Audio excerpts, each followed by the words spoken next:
আর যদি আপনার সম্পর্ক মাদ্রাসার বিরুদ্ধে যায়, আপনার সম্পর্ক যদি কোরআনের বিরুদ্ধে যায়, আপনার কথা, আপনার হুঙ্কার, আপনার দৃষ্টিভঙ্গি যদি কোনো আলেমের বিরুদ্ধে যায়, রাসূলের যুগে, সাহাবায়ে কেরামদের যুগে আবু জাহেল, আবু লাহাব, উতবা, সাইবারা রাসূলের বিরোধিতা করেছিল, কোরআনকে নিয়ে ছিনিমিনি খেলেছিল। কোরআনকে নিয়ে কটূক্তি ছিনিমিনি করার কারণে আল্লাহ পাক দুনিয়ার মধ্যেও তাদেরকে লাঞ্ছিত, অপদস্থিত করেছে। মৃত্যুর পরেও তাদের ঠিকানা জাহান্নাম হবে। এই সময় যারা আলেমদের বিরুদ্ধে পদক্ষেপ নেবে, এই সময় যারা মাদ্রাসা মসজিদের বিরুদ্ধে কথা বলবে, কোরআনের বিপক্ষে যাবে, আল্লাহর কসম খেয়ে বলতে পারি মৃত্যুর সঙ্গে সঙ্গে তাদের ঠিকানাও জাহান্নাম হবে। আওয়াজ দিয়ে বলেন ঠিক কিনা?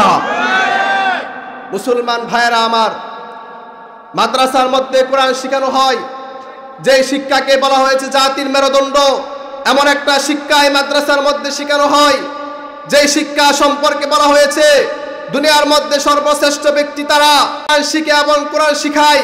এটা অন্য কোনো শিক্ষা নয়। জাগতিক শিক্ষায় আপনি শিক্ষিত হতে পারেন, জাগতিক শিক্ষায় আপনি শিক্ষিত হয়ে বড় MBBS হতে পারেন, বড় ডক্টর হতে পারেন, কিন্তু যদি জান্নাতে যাইতে চান, মৃত্যুর পরে বড় একটা চেয়ার পাইতে চান, কোরআনের শিক্ষার বিকল্প কোনো রাস্তা থাকবে না। আওয়াজ দিয়ে বলেন ঠিক কিনা? আজ এই মাদ্রাসা মসজিদগুলোতে উলামায়ে কেরামরা আজকে কোন শিক্ষায় শিক্ষা, উলামায়ে ওই কেরাম ওই সমস্ত শিক্ষায় শিক্ষিত হয়, যে শিক্ষায় শিক্ষিত হলে মানুষ চাঁদাবাজি করবে না, যে শিক্ষায় শিক্ষিত হলে মানুষ অন্যের হক মারবে না, যে শিক্ষায় শিক্ষিত হলে মানুষ চাঁদাবাজি, চুরি, বদমাশি, লম্পটগিরি করবে না, বরং এমন একটা শিক্ষায় মাদ্রাসার মধ্যে শেখানো হয়, এমন একটা শিক্ষায় শিক্ষিত আলেমরা হয়েছে, যে শিক্ষায় শিক্ষিত হলে জান্নাতে যাওয়া যাবে, যে শিক্ষায় শিক্ষিত হলে মানুষদেরকে সঠিক পথে আনা যাবে, যে শিক্ষায় শিক্ষিত হলে সোনার বাংলার মধ্যে ইসলাম কায়েম করে প্রত্যেকটা যুবকদেরকে ইসলাম পক্ষে, ইসলামের সোনালী যুগের সেই উমরের মতো এক একজন ব্যক্তিকে বানানো যাবে। আওয়াজ দিয়ে বলেন ঠিক কিনা?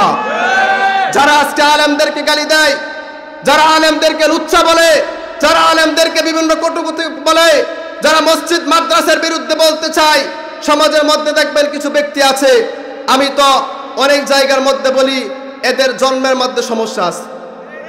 জন্মের মধ্যে যদি কারো সঠিক থাকে, কারো জন্ম যদি আলেমদের বিবাহ পড়ানোর পরে কারো জন্ম হয়ে থাকে, সে কখনো আলেমদের বিরুদ্ধে পদক্ষেপ নেবে না, সে কখনো আলেমদেরকে লুচ্চা বলে গালি দিবে না, সে কখনো মাদ্রাসার বিরুদ্ধে যাবে না, সে কখনো ইসলামের বিরুদ্ধে কোনো কথা বলবে না, বরং ইসলামের জন্য সাহাবায়ে কেরামদের যুগে যেইভাবে সাহাবায়ে কেরাম জীবন দিয়েছে, তারাও ইসলামের জন্য জীবন দিতে প্রস্তুত থাকবে। আওয়াজ দিয়ে বলেন ঠিক কিনা? রাসূলের যুগে সাহাবী ছিল, রাসূলের যুগে সাহাবী ছিল হযরত কাতাদা রাদিয়াল্লাহু তাআলা আনহু।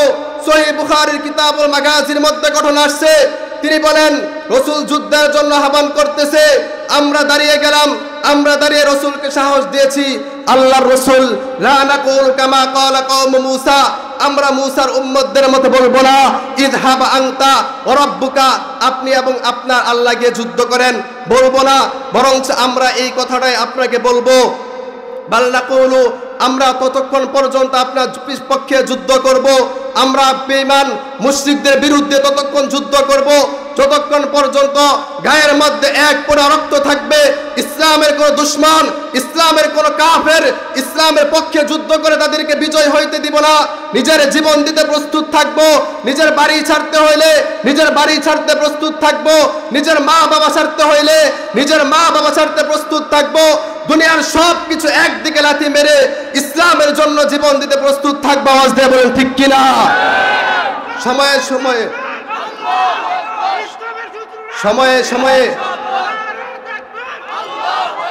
সময়ে সময়ে আমরা দেখেছি যারা ইসলামের বিরুদ্ধে কথা বলেছে সর্বপ্রথম মাঠে ময়দানে উলামায়ে কেরাম নেমেছে। যারা ইসলামের বিরুদ্ধে যখন যেদিকে পদক্ষেপ আসছে, 2013 সালে শাপলা চত্বরে রক্ত দিয়েছে আমরা, মুদি বিরোধী আন্দোলন রক্ত দিয়েছে আমরা, 2018 সালে টঙ্গীর ইজতেমা রক্তাক্ত করেছে আমরা, কিছুদিন পূর্বেও টঙ্গীর মধ্যে কিছু কুলাঙ্গারের বাচ্চা তারা মুসলমানদের উপর রাতের অন্ধকার আধার করে তাদেরকে আহত করেছে, নিহত করেছে। পরিষ্কার বলছি, পরিষ্কার বলছি, আগের দিন বলে যাও, নতুন করে যদি কোনো নাস্তিক মুরতাদ মাথা চারা দিয়ে উঠতে চাও, নতুন করে যদি কোনো নাস্তিক মুরতাদ ইসলামের বিরুদ্ধে কথা বলতে চাও, নতুন করে যদি কোনো নাস্তিক মুরতাদ ইসলামের মধ্যে হস্তক্ষেপ করতে চাও, পিঠের চামড়া উঠিয়ে ফেলা হবে। আওয়াজ দিয়ে বলেন ঠিক কিনা? ফাইজলামি চলবে না ইসলাম নিয়ে। তোমাদের রক্ত কি পরিমাণ লাগবে? রক্ত তোমরা দেখেছো আমরা কি পরিমাণ রক্ত দিতে জানি। ইসলামের জন্য রক্ত নয়, নিজের জীবনটা উৎসর্গ করে দিতে প্রস্তুত আছি। কাজে রক্তের হিসাব আমাদের সাথে মিলাইতে আসিও না। রক্তের বন্যা ভাসবে, ইসলামের বিরুদ্ধে কেউ কথা বলে বাংলার জমিনে টিকতে পারবে না। আওয়াজ দিয়ে বলেন ঠিক কিনা? আমরা মুসলমানরা সজাগ থাকবো। প্রস্তুত আছেন তো ইনশাআল্লাহ? আছেন তো ইনশাআল্লাহ? ওলামায়ে কেরাম যদি ডাক দেয়, ইসলামের পক্ষে যদি আবার নামতে আমাদেরকে আহ্বান করা হয়, রসুলের শান ও মান ধরে রাখতে গিয়ে যদি আমাদেরকে আবার ডাক দেওয়া হয়, আমরা কারা কারা মাঠে ময়দানে ঝাঁপিয়ে আল্লাহর রসুলের ইজ্জত হেফাজত করতে প্রস্তুত থাকবো। আমরা রসুলের ইজ্জত হেফাজত করব। বর্তমান যুগে রসুল নাই, রসুলের নায়েব হচ্ছে ইন্নাল উলামা ওয়ারাসাতুল আম্বিয়া। উলামায়ে কেরামরা হচ্ছে এই যুগের ওয়ারিস। বর্তমান যুগের রাহবার হিসেবে উলামায়ে কেরামদেরকে রাখা হয়েছে। উলামায়ে কেরামদের উপর মিথ্যা মামলা দায়ের করে অত্যাচার করবা, জুলুম করবা, বাংলার মুসলমান আর কখনো এগুলো মেনে নিবে না। আওয়াজ দিয়ে বলেন ঠিক কিনা? আমরা ইসলামের জন্য যদি ডাক দেই, ইসলামের পক্ষে থাকবো তো ইনশাআল্লাহ? থাকবো তো ইনশাআল্লাহ? সালমান ফার্সি, বুড়া বাবারা বলবেন আমরা তো বুড়া হয়ে গেছি। না না না, সালমান ফার্সির 200 বছর বয়সেও উনি ইসলামের পক্ষে কাজ করেছে, নিজের জীবনটা দিয়েছে। আর আমাদের মধ্যে যারা আমরা আছি এখনো ইসলামকে নিয়ে ছিনিমিনে খেলার দুঃসাহস দেখাইতে চাই, চিন্তা ফিকির করি, সাবধান হয়ে যায়, সাবধান হয়ে যায়। অথবা মুসলমানদের পাগড়ি যখন কোমরের মধ্যে বেঁধে ফেলবে নাস্তিক, মুরতাদ, বামপন্থী, ইসলামের কটূক্তিকারী, রসুলের অপমানকারী নাস্তিকরা, মুনাফিকের বাচ্চারা বাংলার জমিন থেকে পালাইবারও সময় পাবে না। আওয়াজ দিয়ে বলে ঠিক কিনা? কারা কারা প্রস্তুত? ওটা হাত আল্লাহকে তুলে দেখিয়ে দেন। লিল্লাহি তাকবীর, লিল্লাহি তাকবীর। আল্লাহ পাক আমাদের প্রত্যেকটি কথাগুলো বুঝে শুনে আমল করার তৌফিক দান করুক। আমিন।